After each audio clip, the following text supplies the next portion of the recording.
what is make of the Isak situation? I need to ask you because Fabrizio here has just said in the last little while that Isak to Liverpool is still there's still a very good chance of it happening. You've got the Newcastle press somewhat bullshitting. They keep saying this. They keep saying this line that I find so infuriating. He is not for sale unless a serious offer is made. So what you mean is he is for sale at the right price. Stop saying he's not for sale, and then the next line being unless you bid the right amount of money. Yeah, but it's optics because Newcastle can't come out and say, yeah, he's for sale, because then the fan base will be like, what do you mean he's for sale? We're meant to be trying to get up there with the big teams and winning Premier Leagues, and you're putting them up for sale. So it's the optics is very difficult for Newcastle here because of the situation that they're in. I think Isak, and I think any football player that signs a contract without a release clause and then starts moaning to leave is a fool, an idiot, and I have zero sympathy for any of these football players. If you're a football player that's moving to a club that you see as a stepping stone club, and I mean that with no disrespect to Newcastle or Vissel with Brentford, but you're a player, you go in there, you think, I'll do a couple of years and I think I can go to a Real Madrid or whatever. Put a release clause in the contract. Yeah? But you didn't do that. The club are paying the wages, they paid the transfer fee, and now you want to go. Yeah, and now you're going on strike, you're moving away from Newcastle and all that kind of crap. Yeah. This is absolutely terrible from Isak, the way he's handled this whole situation. Yeah, I think this is mad disrespectful to Newcastle as a club.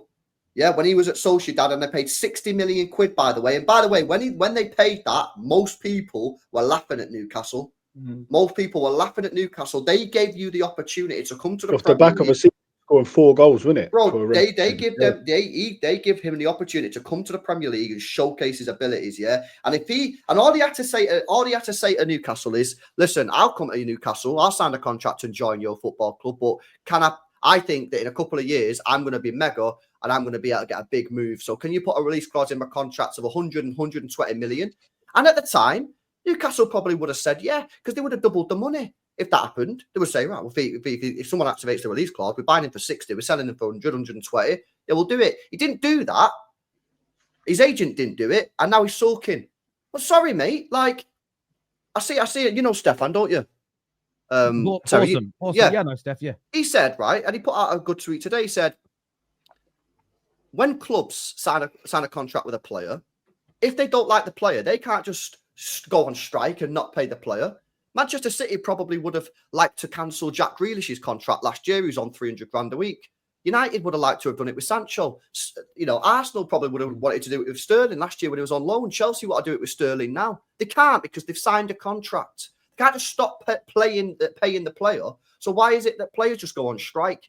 For me, yeah, I'm sick of these players signing these big contracts, not putting release clauses in the contracts, and then moaning when they can't leave the football club. And by the way, this is the exact reason that before Manchester City signed a contract with Erling Haaland when he signed a 10 years, I was saying on my channel, I hope we put a release clause in there. And a lot of my fan base cut me for it, saying, why would you want a release clause in Erling Haaland's contract? I said, because one day when he wants to leave and go Real Madrid or whatever, if he ever decides to do that, he'll know exactly what the position is, and so will the club. If you want to leave, no problem. That's the fee. Get the fee paid and you can go, no problem. It avoids these situations. It avoids the Harry Kane situation. It avoids the Vista conversation, and it avoids the Isak conversation. I think Isak is out of order. I think he's being absolutely mad disrespectful to Newcastle, and I think it'd be hilarious if Newcastle sold Livramento to Manchester City now and said in the statement that Livramento has acted very professionally, and we're happy to see him go cut for City. I think that would be pretty funny and rub Isak's face in it. But I think the guy's out of order. I think he's a joke. What do you make, Dan? What do you make of what LB has said there? Do you think going on strike? Do you think downing tools? Is he on strike though? Well, he's not training. He said what he said. In case you haven't read this today, so I'll read this statement out this was from David Ornstein earlier on today, and look, David Ornstein and this is in response to this. So there was give it full picture. Yesterday there was reports that he was going to reintegrate, and that he was going to rejoin the team. That's the last what I saw. Yeah. So, but what's then come out today, and I'll read this to you verbatim. Alexander Isak is adamant he will not play for Newcastle again. Even if the window closes without the exit, the 25-year-old views his Newcastle career as over. 3 years left on his deal. And has no wish to reintegrate. What he said in the article is that at the beginning of the season, when he was refused a new deal, he told them that this would be his last year at the club. He reiterated that stance at the end of the season. And his belief is that he was sort of promised the move. The club would go out and find replacements, and that hasn't happened. And that's part of the reason he's kicking off. Do you agree with LB that be a pro, suck it up, get on with it? Or do you actually look at it from the player's side and have sort of sympathy that he can't get his dream move to Liverpool? I have to say, I think I agree with LB on this one again, because look, like he said, he came from, I remember when Arsenal were linked with him. And I knew there was a player in him. You could see, you know, the clips here and there and stuff. And you thought, oh yeah, he's got a touch and a bit of finesse about him. But I just looked at his goal record and just saw 4 goals and thought, 4 goals. I don't want a striker that scored 4 goals. Now, obviously, I wish we did sign him, but we didn't. But like he's made his name at Newcastle, you know. He's made his name. He's been there for 2 years, right?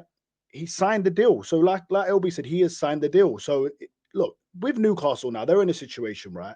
For one, they're not getting any of the other targets. And I believe had they got Ekitike, they probably would have let him go. But they're in a situation now, Newcastle, where if they keep Isak, they probably finish in the top 4, right? Or they could easily finish in the top 5 again, right? Get Champions League football. They could go on a Champions League run, get to the quarterfinals, who knows, even the semi-finals, possibly. That's going to bank them over 100 million. They're going to get 120 for him. Do you know what I mean? So for Newcastle, it doesn't make sense. They're not getting any players. I was asking you the other day, who are they going to play up front? Who are they going to play up front? What, they're going to have Gordon and Jacob Murphy? Who are they going to put in the middle? Wisser in the middle. Come on, man. They can't afford to do that. No chance. It is massive for Newcastle. And listen, everyone thinks he's going to go. I still think there's a high chance he doesn't go, because at the end of the day, the ball is in Newcastle's court. And look, as much as I'm not sure if he's come out and said this or not, if they're conflicting reports, but look, if he starts that first game of the season, and I know they play Liverpool quite early in the season, right? So maybe they could be waiting for that and they don't want him to play against him. But if he scores 2 goals on his first home game, suddenly things change and Newcastle start to have a good season. We've seen it before with players where they're rumored to go, they want to go, they don't get their move, and then they start scoring goals, and suddenly the fans are that they may not love him like they used to, but they grow to the idea of it. And maybe Newcastle will say to him, look, give us 1 more year. I think that is a possibility where Newcastle will say, give us 1 more year. You're going to play in the Champions League. Let's see what we can do this season. Because unless Newcastle get a replacement, which they are finding it so hard to do right now, whether that's because they're up in the northeast or what, I'm not sure what's going on, because they've got Champions League football. They're the new club in England that are just starting to really do the business. Yeah, they've got a massive fan base. So if they lose him on top of not getting any of their targets, they could end up finishing 9th or 10th. It could be a really, really long season for Newcastle. Can I ask you a question, Dan? Let me, just on the back of that, what do you think is more important for Newcastle, right? Because I'm seeing, obviously, on the timeline, I'm seeing loads of Newcastle fans have their reviews, right? And is it more important for Newcastle to make a statement as a football club and say, we are not selling this guy unless you get this price, or we're just not selling him, he's got a contract, whatever, and appear to be like, we are here now. You can't just come and take our players. Exactly. We are extend stats. Or is it more important for Newcastle to just get rid, cash in, get 120 million or whatever it is, and improve their squad as a whole and just move on from the saga? Because if they do go for option 1 and go for a stance approach, and who knows what Isak's going to be like? There's no guarantee Isak will come back to Newcastle and be committed to the club and start slamming it. Yeah, I think he will. I think Newcastle have to put their foot down on this one. I really do think they have to. The guy clearly wants to leave. So if Newcastle then block him, say what their dream move, how do you know that he's going to come back and actually give 100%? I don't know, but I get the feeling that Isak, from what I've seen of him, I think he will play. I don't think he will not play for Newcastle. I can't see that. I can't see a world where he doesn't play. He doesn't get his move. He's pissed off for a bit, and then I think he plays. He wants to play football. He's not going to play. If he doesn't play, he's not. He he could lose his sharpness, and he's not in the shop window then. And if he's just not playing, I don't think it makes sense for him, for Newcastle, for anyone. So I think he will play. I think he'll do well, and maybe he moves play, in but a will he year's be time. fully committed? Will he be fully committed? He can't be. And I don't think he will. No, I agree with you. And look, I get what both of you have said. I do view it the other way, only because of there was a certain incident at Man United in 2013 that changed my mind about all of this. I don't know whether it was the actual final day when we played West Brom, or if it was a couple of the 5-5, or if it was a couple of days earlier. Last game. It was Fergie's last game. Yeah, but I don't. Yeah, that was. But I don't know whether it was that game or a few games earlier when we clinched the league. But Fergie did an interview where they said, "Why was Wayne Rooney not in the team today?" And Fergie said, "Because Wayne Rooney's handed in a transfer request." It was the second, as far as we were concerned as United fans, it was the second time he'd done this. In the summer, it got resolved and he was going to stay. David Moyes sorted it out. And I remember, I was still a season ticket holder at the time. And I remember because myself and Adam McCauley used to sit very close to each other in the Stretford end. This was ever before YouTube. We were on YouTube then, but we knew each other before that. It was just random that we both ended up doing this YouTube thing. And I was like, I ain't cheering Rooney. It's the second time he's asked to leave. That's the way I was back then. I was like, I ain't cheering him. Even when he scored, I'd sort of stand there like a sport kid with my arms folded. And McCauley used to look over and like celebrate, go, you're going to cheer. And eventually, maybe like 3 or 4 months in, I was like, all right, fair enough. I'll cheer him again now, whatever. But then it was about a year or so after Fergie had retired and gone, his book came out. And at one of his book launches, they were asked about the Rooney situation, and he addressed it and said, I got it wrong. He didn't ask for a transfer request a second time round. He goes, he said, am I in your plans earlier on in the seat? Like, am I in the plans? And he said, well, not right now. I've got other ideas. And all Wayne Rooney said, well, if I'm not in your plans, I think I might have to look for another club. He didn't officially say, I want to leave. But I spent the better part of a year slagging this man off because he put in a transfer request. And it turned out what Sir Alex told us was just a kind of misunderstanding from him. Sir Alex is human. These things happen. So I look at it this way. I'm not going to go in on Isak because if he was told a year ago, okay, give us 1 more year, we'll find you a move. If he was told, look, as soon as we find you a replacement, we've got people lined up. It's a guarantee we're going to let you go. And they've done a shit job of finding somebody. I understand why the player's angry. If you're promised something, even if it isn't contractual, there's a reason to become frustrated. But he was promised a 6-year contract and he was promised a certain amount of wages every week, which is what they've done. So all these promises, right, they need to be written into the contract because it keeps happening where you have a gentleman's agreement. I understand. It needs to be in the contract. Jokeris had the same thing with Arsenal, and I was happy that he wanted to leave.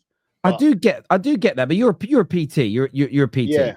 If you speak to a gym, because I'm maybe you own your own gym, I don't know, but if you work in a gym or you use multiple gyms, if you speak to a gym manager and you say, look, I've got this client, it's really lucrative for me, but he wants to train at 5 a.m. because he's got a really high powered job. He wants to be in here 5 days a week, 5 a.m. me training him. If that person makes you a promise and shakes your hand and says, we'll get it open for you, and then you turn up at 5 a.m. with your client and he just isn't there, you've got a right to be angry, even though it isn't in the agreement. There isn't a written contract. There is still. The thing is, we don't know about this agreement. That's the thing. We don't know. That's it. That's why.